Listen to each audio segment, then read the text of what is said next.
Thank you, Mr. President. I would first like to indicate to the senator from Louisiana I strongly agree with her comments. In fact, I think the last time I got up to speak on this energy issue, she was here on the floor as well.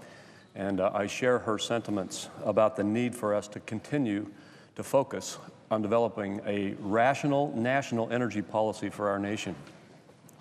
On July 30th last year, I stood before this body to talk about the #1 issue in the country to the people at that time: energy. Gasoline prices were over $4 a gallon and surging, and Americans were wondering what their leaders in Washington, D.C. were going to do to help.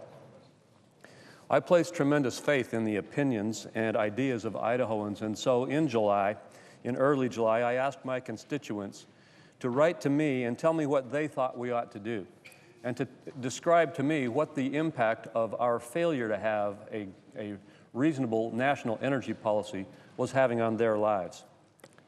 Then I made a promise that I would submit their stories to the congressional record, a process I vowed to continue until all of their stories had been submitted. In total, I received over 1,200 responses from my state, 600 almost overnight.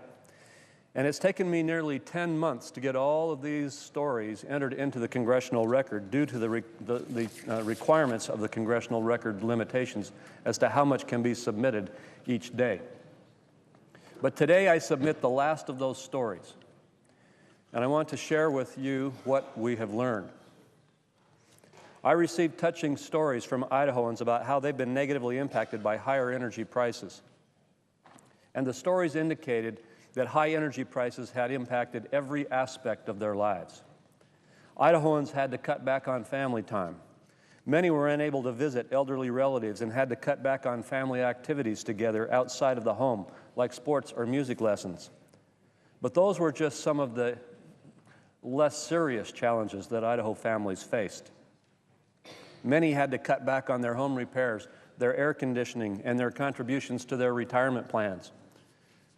Many had to make a decision between whether to eat food or to use the gasoline that they needed to get to their work and keep their job, or to take and purchase needed medications.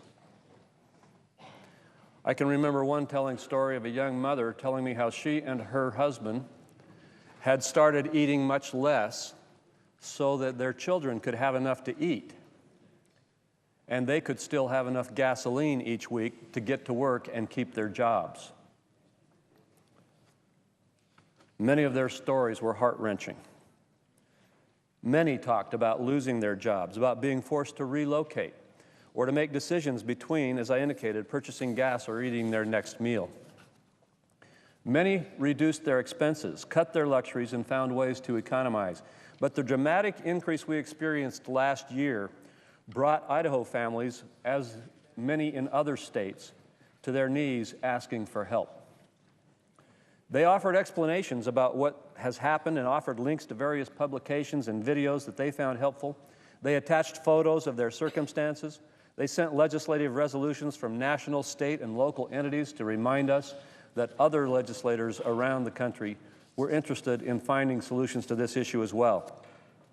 Many of them have spent a lot of time and energy on this subject, researching energy options and sharing their opinions on what they've learned. They offered solutions. My constituents suggested we need more conservation, that we need more domestic drilling.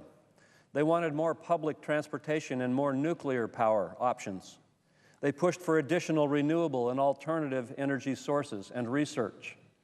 In short, Mr. President, they came through with the kind of common sense that people all across this country have been sharing with this Congress on the need for our energy solutions.